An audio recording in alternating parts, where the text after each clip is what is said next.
स्वागत है एक बार फिर से आप सभी का स्पेशल शो में। वन नेशन वन इलेक्शन पर मोदी सरकार एक कदम और आगे बढ़ गई है। इसे अमली जामा पहनाने के लिए सरकार सोमवार को 2 संशोधन विधेयक लोकसभा में पेश करने जा रही है और इसमें से पहला एक विधेयक है 129वां संशोधन विधेयक है और दूसरा union territories laws amendment bill है। इन्हें संसद में सूचीबद्ध किया गया है, यानी कि केंद्रीय कानून और न्याय मंत्री अर्जुन राम मेघवाल अब सोमवार को औपचारिक तौर पर दोनों विधेयकों को लोकसभा में पेश कर देंगे। आगे इस बिल का भविष्य क्या होने वाला है ये इसके पेश होने के बाद पता चलेगा, लेकिन जिस तरह अभी से विपक्ष का विरोध सामने आ रहा है, घमासान शुरू हो गया है दरअसल, उससे साफ है कि बिल के कानून में बदलने का रास्ता इतना आसान नहीं होने वाला है। संसद में बिल पेश होने की खबर के साथ ही समाजवादी पार्टी के अध्यक्ष अखिलेश यादव तल्ख हो उठे। कहा कि अगर सरकार देश में एक साथ ही चुनाव कराने पर आमादा है तो फिर केंद्र और राज्यों की सरकारों को भंग कर सारे चुनाव एक साथ करा ले। सुन लीजिए। अगर इतनी जल्दीबाजी है तो आज प्रधानमंत्री जी आ रहे हैं, भंग कर दें, दोबारा चुनाव हो जाए पूरे देश का एक बार। अगर इतना ही जल्दी है वन नेशन वन इलेक्शन के लिए, तो ये समय, इससे अच्छा क्या समय मिलेगा कि जब हम संविधान पर चर्चा कर रहे हैं, बहस कर रहे हैं, तो आज ही अपनी भी सरकार और पूरे देश की सरकारें भंग कर दें, दोबारा चुनाव करा दें अगर इतनी जल्दी है तो। और फिर हमने हाल तो वही देखा है ना, नारी वंदन, जो एक महिलाओं को सम्मान के लिए नारी वंदन, क्या आरक्षण हो गया महिलाओं का? और याद कीजिए कब फैसला लिया था सरकार ने। इसलिए आप उनके जुमले में मत उलझिए, वो आपको हमको उलझाना चाहते हैं। अगर इतनी जल्दीबाजी है तो अखिलेश यादव तो हमला कर रहे हैं, लेकिन सरकार में सहयोगी एलजेपी रामविलास पार्टी के नेता चिराग पासवान समझाते हैं कि क्यों ये जरूरी है। हर 2-3 महीने में होते रहने वाले चुनाव से देश और का समय भी बर्बाद होता है और पैसा भी। सुनिए। मेरे नेता, मेरे पिता आदरणीय रामविलास पासवान जी की भी ये सोच रही है कि ज़रूरी है देश में एक साथ चुनाव का होना। एक के बाद एक अलग अलग राज्यों में जब चुनाव होते हैं, अभी हम लोगों ने देखा 5-6 महीने पहले ही लोकसभा के चुनाव संपन्न हुए, उसके ठीक बाद हम लोग हरियाणा और जम्मू कश्मीर के चुनाव में व्यस्त हुए, उसके बाद झारखंड और महाराष्ट्र के चुनाव, अब हम लोग दिल्ली के चुनाव की तैयारी कर रहे हैं, इसके बाद बिहार के, फिर असम के। तो हर दूसरे-तीसरे महीने जिस तरीके से देश के किसी ना किसी राज्य में चुनाव होते हैं, वो ना सिर्फ आर्थिक बोझ देश के ऊपर डालने का काम करते हैं, बल्कि जिस तरीके से मशीनरी के डिप्लॉयमेंट को भी लेकर बार बार सेना एक जगह से दूसरी जगह उसका डिप्लॉयमेंट को लेकर भी एक व्यवस्था तैयार करने की ज़रूरत पड़ती है, इसमें भी समय बहुत ज़्यादा बर्बाद होता है। मगर कांग्रेस तो सीधे सीधे हमलावर है। कांग्रेस कह रही है कि ये दरअसल संघीय ढांचे पर प्रहार है। सुनिए कांग्रेस सांसद सुखदेव भगत की बात। मैं समझता हूँ, मैं पूरी चीज़ों को हम लोग इससे अध्ययन करेंगे, लेकिन एक बात मैं आपको स्पष्ट कर दूँ, ये एक तो व्यवहारिक भी नहीं है। एक दूसरी बात की जो संघीय ढांचा है, देश का संघीय ढांचा है, यूनियन ऑफ स्टेट्स है, उनके अधिकारों का या फिर जो जनादेश हमें मिलता है। अभी चुनाव हमारे झारखंड में हुए, महाराष्ट्र में हुए, तो क्या अगर मान लीजिए बीच में किसी कारण से या तो सत्ता अगर मान लीजिए गिर जाती है, कुछ होता है, तो आप कैसे करेंगे? तो इसलिए मैंने कहा बहुत ही अव्यवहारिक है और आप इससे मान के चलें, ये संघीय ढांचा पे प्रहार है। और बीजेपी के गिरिराज सिंह कांग्रेस से ही सवाल कर रहे हैं। पूछते हैं कि 1967 तक देश में जब एक साथ एक चुनाव हो रहे थे पूरे देश में, तो अब क्यों नहीं हो सकते? सुनिए गिरिराज सिंह की बात। क्या 1967 तक, मैं विपक्ष से पूछना चाहता हूं, खास करके कांग्रेस से, 1967 तक देश में एक नेशन एक इलेक्शन ही तो हो रहा था। उस समय फेडरल स्ट्रक्चर पर चोट नहीं आ रहा था। वन नेशन वन इलेक्शन देश हित में है। कांग्रेस अगर इसे नकारती है तो मैं समझता हूं ये दोगलापन है। तो गिरिराज सिंह कह रहे हैं कांग्रेस का दोगलापन, लेकिन समाजवादी पार्टी के राष्ट्रीय महासचिव शिवपाल सिंह यादव कह रहे हैं कि ये बीजेपी की चाल है। सुनिए। ये तो हम लोग विरोध में हैं, इसलिए विरोध में हैं, जैसे ही बीच में अगर अलमत में सरकार कोई आ गई तो क्या चुनाव नहीं कराएंगे? और इस तरह से कई बाधाएं आएंगी। तो ये सोच समझ लेना चाहिए। जनता को तो फायदा मिलेगा इससे, कहीं ना कहीं बाहर में जिस तरीके से विकास कार्य रुक जाते हैं, इससे फायदा मिलने वाला है। अगर देखिए, विकास काम कभी नहीं रुक सकता है। अगर सरकारें करना चाहें तो कहीं विकास का काम रुक नहीं सकता है। और देखिए, ये भारतीय जनता पार्टी की चाल है। तो सियासी घमासान है। अभी तो संसद में इस बिल को आना बाकी है, सोमवार को लाया जाएगा। इस बात के ऐलान होते ही किस तरह का घमासान मचा है देखिए। तो एक देश एक चुनाव को लेकर सरकार अपने कदम बढ़ा रही है, मगर विपक्ष का बढ़ भी रहा है। इस बिल के पास होने की बात किस तरह से सामने आने के बाद घमासान है, ये आप देख रहे हैं। तो ऐसे में सवाल ये है कि अगर ये बिल लाया भी जाएगा तो क्या पास हो पाएगा, क्या कानून बन पाएगा? क्योंकि इस बिल को कानूनी जमा पहनाने के लिए संविधान में संशोधन की जरूरत होगी और इसके लिए संसद में दोनों सदनों में 2/3 बहुमत की जरूरत होगी। और इसे आंकड़ों के जरिए समझिए कि ये कितना मुश्किल है मौजूदा सरकार के लिए। क्योंकि लोकसभा में इस वक्त अगर ताकत की हम बात करें तो एनडीए के पास, जिसकी सरकार है, 292 का आंकड़ा है और राज्यसभा में 112 का, जबकि संविधान संशोधन के लिए जरूरत होगी 362 के समर्थन की सांसदों के और राज्यसभा में 163। तो यानी लोकसभा में 70 विपक्षी सांसदों की भी समर्थन की जरूरत होगी सरकार को, और साथ ही राज्यसभा में 51 विपक्षी सांसदों का समर्थन लेना होगा। यानी एक देश एक चुनाव की राह में अभी कई चुनौतियां बरकरार हैं और ये तो सिर्फ संसद की बात है। इसके लिए नियम है, बहुत ही व्यापक है और देश भर में जाना होगा, विधानसभाओं में जाना होगा। तो क्या क्या कांटे हैं? संसद में 2/3 बहुमत की जरूरत है। देश में आधे राज्यों के विधानसभा का समर्थन इसमें चाहिए। अनुच्छेद कई बदलाव करने होंगे, जिसके लिए 2 विधेयक पेश किए जा रहे हैं इन बदलावों को लाने के लिए। और बड़ी संख्या में ईवीएम सुरक्षाकर्मी की जरूरत होगी एक साथ चुनाव कराने के लिए, ये भी सवाल उठाए जा रहे हैं। तो कई बदलाव हैं ऐसे जिसके लिए अभी सरकार को इस अग्नि परीक्षा से गुजरना होगा। जिस तरीके से सरकार आमादा है कि 1 नेशन 1 इलेक्शन को लागू किया जाए। तो अब यह भी समझिए कि कोविंद कमेटी जो बनाई गई थी, दरअसल ये सारी की सारी जो कवायद हो रही है वो उन सिफारिशों पर आधारित है जिसको कोविंद कमेटी ने दी थी। और कोविंद कमेटी को बनाया गया था यही पता करने के लिए कि क्या ये मुमकिन है कि देश में एक देश एक चुनाव, यानी कि सारे चुनाव एक साथ कराए जाएं।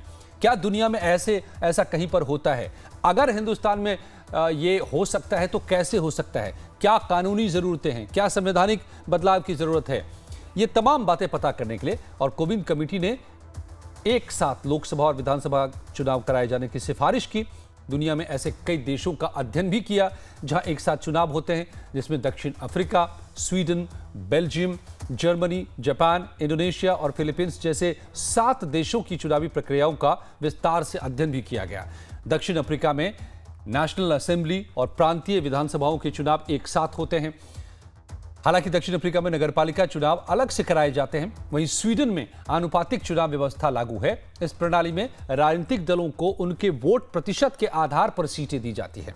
स्वीडन में हर 4 साल में सितंबर के दूसरे रविवार को एक साथ संसद, जिसे उसे रिक्सडैग वहां कहा जाता है, काउंटी काउंसिल और म्युनिसिपल काउंसिल, तीनों के लिए चुनाव करा लिए जाते हैं। इसी तरह जर्मनी, जापान में भी एक साथ चुनाव होते हैं। वहीं इंडोनेशिया में 2019 से सभी चुनाव अब एक साथ होने लगे हैं। और इन्हीं बातों को ध्यान में रखते हुए इन्हीं सिफारिशों के आधार पर ये सिफारिशें दी गई कमेटी की तरफ से और अब सरकार बिल ला रही है, परसों सदन में पेश कर देगी। लेकिन विपक्ष इससे नाराज है। गोविंद सिंह वरिष्ठ पत्रकार मेरे साथ जुड़ गए। आइए इसके हम पक्ष और विपक्ष दोनों ही बातों को समझते हैं। गोविंद सिंह जी हमें समझाएंगे कि क्यों ये मुमकिन नहीं है या फिर इससे भलाई नहीं होना है हमारा। गोविंद जी बहुत बहुत स्वागत है आपका। क्या कह रहे हैं, क्यों जरूरी है 1 नेशन 1 इलेक्शन, या जरूरी है भी कि नहीं है? मुझे लगता है कि सरकार बहुत एक तरह से बहुत सोच समझ करके इस दिशा में आगे बढ़ रही है। जिस तरह से साल भर पहले पूर्व राष्ट्रपति रामनाथ कोविंद जी को इसकी जिम्मेदारी सौंपी गई जी, उससे ऐसा लग रहा था कि सरकार बहुत गंभीर है इस मामले को लेकर के। मोदी 3 जो है एक तरह से बड़े जो फैसले हैं उनके लिए तैयारी कर रही है। जैसा मोदी जी ने कहा था कि इस कार्यकाल में हम ऐसे कदम उठाएंगे जो वर्षों तक, मतलब आने वाली पीढ़ियों तक याद रखे जाएंगे। तो मुझे लगता है कि उस लिहाज से ये फैसला उनका जो आगे बढ़ रहे हैं वो बहुत महत्वपूर्ण है। जहां तक होना चाहिए या नहीं होना चाहिए का मामला है, वो एक तरह से मुझे लगता है कि दोनों ही पक्ष हैं उसमें। हालांकि यदि हो जाए तो अच्छा है, क्योंकि राष्ट्र के हित के हिसाब से देखें तो मुझे लगता है कि बहुत बड़ी बात होगी। क्योंकि जैसा, मतलब जो उसके खिलाफ वाला जो मुख्य तर्क है, जो दलील है, वो ये है कि इससे संघवाद को नुकसान होगा, छोटे दलों का नुकसान होगा, और जनता जो है वो एक तरह से जो बड़े दलों के चंगुल में फंस जाएगी, और जो सत्ताधारी दल होगा उसी को ज्यादा फायदा होगा। लेकिन ऐसा जी, लगता तो नहीं, यही मैं क्योंकि ये 1952 इसी को से लेकर लेकर के के क्या 1967 तक। जी गोविंद जी, मैं आपके पास लौटता हूं फिर दोबारा। ये हमने दिखाया है, बताया है, और आज गिरिराज सिंह साहब ने भी सवाल करके कहा है कि जब 67 तक ये हो रहा था तो अब क्यों नहीं, लेकिन फिर भी वहीं कांग्रेस क्यों मना कर रही है, ये भी सवाल है। और क्या ये वाकई बीजेपी की चालबाजी है? कुछ ही पलों बने रहिए हमारे साथ।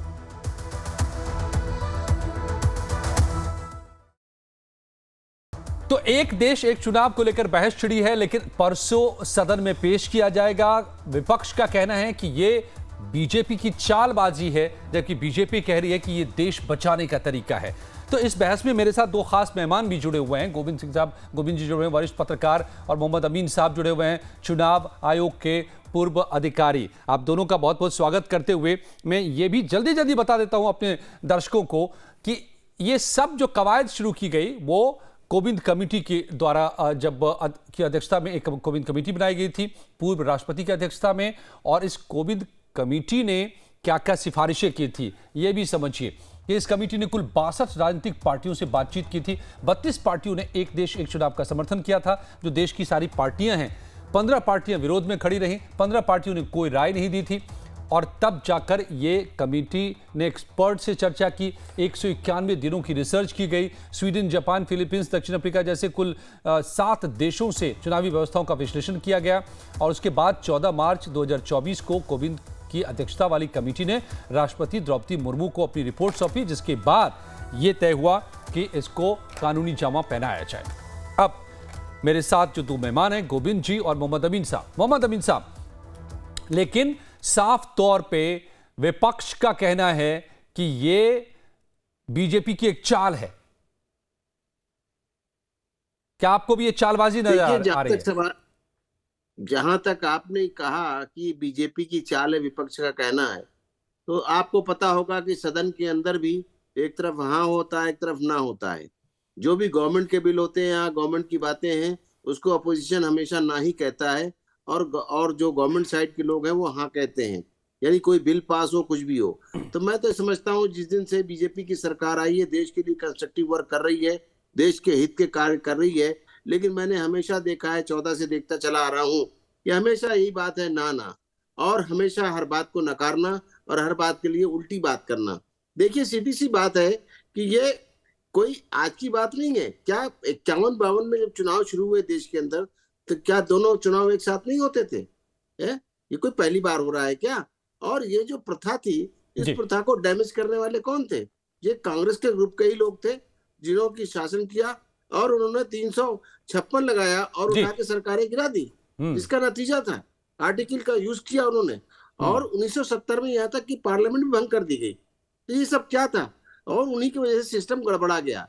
अब अगर एक सरकार आई है और वो हर चीज को कॉन्ट्रैक्ट, आप देखिए चाहे डिफेंस का मामला हो, उसमें भी वही बात है कि देश को तरक्की के राह पे ले जा रहे हैं। ठीक है। हर मामले में विदेश नीति अपनी है। अभी तक उनकी विदेश नीति भी नहीं थी, अभी तक कांग्रेस की सरकार रही ना, और दूसरी सरकारें नहीं। तो कहने का मकसद ये है कि अगर ये एक अच्छा कार्य किया जा रहा है तो इसमें कोई दिक्कत नहीं है। तो आपको लग रहा है कि अच्छा कार्य है, इससे भला होगा देश का? इलेक्शन कराने के लिए। जी अमीन साहब। जी गोविंद जी, लेकिन गिरिराज जी कह रहे हैं, और जो अभी अमीन साहब ने भी कहा, कि जब 1967 तक, 1951-52 से लेकर 1967 तक एक साथ चुनाव होते रहे पूरे देश में, तो अब क्यों, क्या दिक्कत है इसमें कांग्रेस को या समाजवादी पार्टी को या दूसरे दलों को?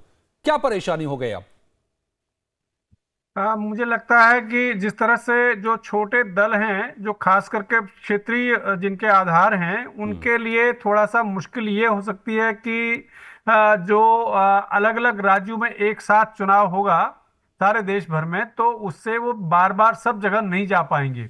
एक ही जगह उनको कंसंट्रेशन करना होता है तो जा नहीं पाएंगे, जिससे उनका जो एक तरह से फैलता हुआ जनाधार है, जैसे आम आदमी पार्टी है या जैसे ममता बनर्जी है, तृणमूल कांग्रेस है या समाजवादी पार्टी है, वो अलग अलग राज्यों में उनका एक तरह से तंत्र फैला हुआ है।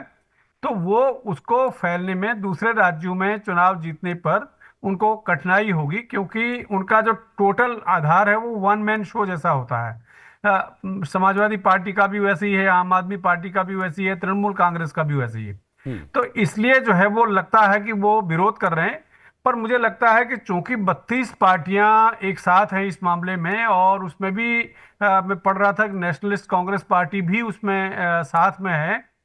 और सबसे बड़ी बात मुझे ये लग रही इस बार कि सरकार कोई जल्दबाजी में नहीं है, और जिस तरह से इन्होंने राष्ट्रीय शिक्षा नीति पर एक तरह से सर्वसम्मति बनाई, आम राय क्रिएट की इस पूरे देश भर में, हजारों लाखों लोगों से बातचीत की जी। उसी तरह से इस बार भी वो सरकार चाहती है कि तमाम जो हितधारक हैं, स्टेक होल्डर्स हैं, सिविल सोसाइटीज के लोग हैं, बुद्धिजीवी वर्ग है और राजनीतिक लोग हैं, वो सब आगे आए और इसमें एक तरह से हिस्सेदारी करें बातचीत में। ठीक है, तो एक आपने जिस चिंता की बात की विपक्ष की, सब जाकर के ये बनेगा आगे। जी, सरकार एक सहमति बनाने की कोशिश कर रही है और पूरी संभावना है कि जेपीसी बनाया जाएगा और उसमें इसको भेजा जाएगा और फिर विचार विमर्श चलेगा। लेकिन मोहम्मद अमीन साहब, जो चिंता गोविंद सिंह जी कह रहे हैं कि विपक्ष की है, दरअसल उस चिंता को कई दलों ने कई तरीके से जाहिर किया है, खास करके जो छोटे छोटे दल हैं। उनका कहना है कि ये देश अलग अलग संस्कृति, अलग अलग बोली, अलग अलग क्षेत्रों से मिलकर बना हुआ है, सबके एस्पिरेशंस अलग अलग हैं, इसीलिए अलग अलग छोटी छोटी पार्टियां भी बहुत सारी बन गई हैं। तो अगर एक साथ आप चुनाव करा लेते हैं तो बड़ी पार्टियां जो बड़े प्रभाव वाली हैं, वो बड़े मुद्दों के साथ छोटी पार्टियों के छोटे समूहों के एस्पिरेशंस को वो कुचल देंगी। इससे लोकतंत्र का नुकसान होगा।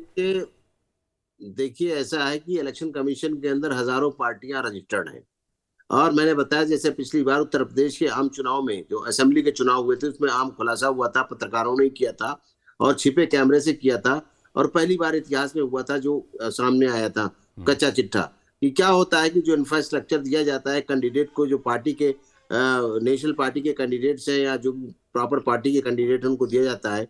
तो ये छोटे छोटे दल जो वहां पर अपनी पार्टियां रजिस्टर करा रखी हैं, वो अपना सारा इंफ्रास्ट्रक्चर, इवन पोलिंग एजेंट भी या उनके गाड़ियों के पासेस भी, सब कुछ दूसरी पार्टियों को फीडबैक देते हैं और उनके साथ सपोर्ट करते हैं। तो उनकी दुकानें बंद हो जाएंगी, उनका ये चक्कर है प्रॉब्लम। और जहां तक सवाल अभी जो भाई साहब गिना रहे थे कई पार्टियों को, उन पार्टियों का तो जनाधार ही खत्म हो जाएगा दूसरे प्रदेशों में। देखिए कैंडिडेट लड़ाने में क्या दिक्कत है, अगर आप एक तरफ तो कहते हैं अपने को सुप्रीमो, चाहे जो छोटे छोटे दल है उनको सुना होगा आपने गोविंद सिंह जी कि वो कहते हैं सुप्रीमो।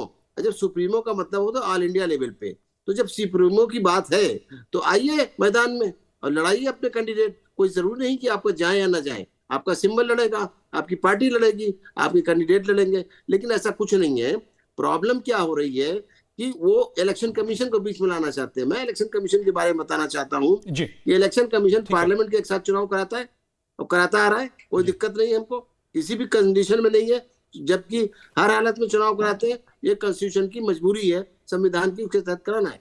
अब सवाल इस बात का उठता है कि इलेक्शन कमीशन का बार बार ये लोग लेते हैं। इलेक्शन कमीशन जब असेंबली का भी साथ कराते हैं, क्या दिक्कत है? इलेक्शन कमीशन कोई प्रॉब्लम नहीं है। 15 मिलियन हमारा स्टाफ है, वो लगेगा। 55 मिलियन जो है हमारी वीवीपैट और ईवीएम लगेंगी, हमें कोई दिक्कत नहीं है। क्या दिक्कत है? खर्चे एक होंगे, एक्चुअल क्या एक छत के नीचे। तो मतलब ये लॉजिस्टिक के लिहाज से इम्पॉसिबल नहीं है, हम कर सकते हैं। Model code of conduct bar state में नहीं लगेगा। ओके अमीन साहब जो कह रहे हैं कि ये पॉसिबल भी है, जरूरी भी है, लेकिन जो एक बात विरोध की बात है उस पर जो उनका जवाब है, गोविंद जी उस पर ध्यान दीजिए और उस पर आपसे मैं समझना चाहूंगा उस विरोध के पक्ष को। यहां हम बहस तो नहीं करते, हम समझते हैं एक्सपर्ट्स के जरिए। तो गोविंद जी, क्या विरोध दरअसल सियासी है, विरोध दरअसल अपने फायदे के लिए है इन दलों का, जैसा अमीन साहब सजेस्ट कर रहे हैं, या वाकई ये लोगों के एस्पिरेशंस का नुकसान होगा, रिप्रेजेंटेशन का नुकसान होगा? दोनों बातें हैं इसमें। वैसे तो मोटे तौर पर ये लगता है कि विरोध जो है वो सियासी इसका तरीका स्वरूप है, क्योंकि जो मतलब जिस तरह का माहौल बन गया है देश में क्या दुनिया में भी कैंसिल कल्चर का, तो एक तरह से हर बात को कैंसिल कर दो, एक तो वो है। लेकिन ये भी है कि 1990 1980 के बाद जो है, जो हमारे देश का जो संघीय लोकतांत्रिक ढांचा है उसमें काफी परिवर्तन आया है। उससे पहले निश्चित रूप से हम लोग 67 तक चुनाव करवा रहे थे, इकट्ठे करवा रहे थे, लेकिन 80 के बाद धीरे धीरे छोटे दलों का उदय हुआ और जो रीजनल एस्पिरेशंस थी लोगों की वो बढ़ी। तो जिससे जो है वो जो क्षेत्रीय दल हैं वो उनका काफी तेजी से उभार हुआ और राष्ट्रीय दलों का एक तरह से क्षरण हुआ। उसके फायदे भी हैं और उसके नुकसान भी, दोनों चीजें हैं। लोकतंत्र में कोई भी चीज निरर्थक नहीं होती, कोई भी तो चीज ये बिना चर्चा जारी है, किसी समय कारण के इतना ही नहीं था मेरे पास गोविंद जी। हम फिर से इस पर चर्चा करेंगे क्योंकि सोमवार को भी इस पर चर्चा लाजमी होगी, जब इसको सदन के पटल पर रखा जाएगा लोकसभा में, और फिर क्या सभी दलों की राय होती है और कैसे आगे बढ़ता है। ये दरअसल समझिए कि सालों लंबा ये प्रोजेक्ट है, 2029 का लक्ष्य रखा गया है फिलहाल सरकार की तरफ से। बहुत बहुत धन्यवाद गोविंद जी, मोहम्मद अमीन साहब, आप दोनों का हमें दोनों पक्ष को समझाने के लिए जो क्या क्या दलीलें दी जा रही हैं। कुछ ही पलों में देश दुनिया की खबरें लाइव।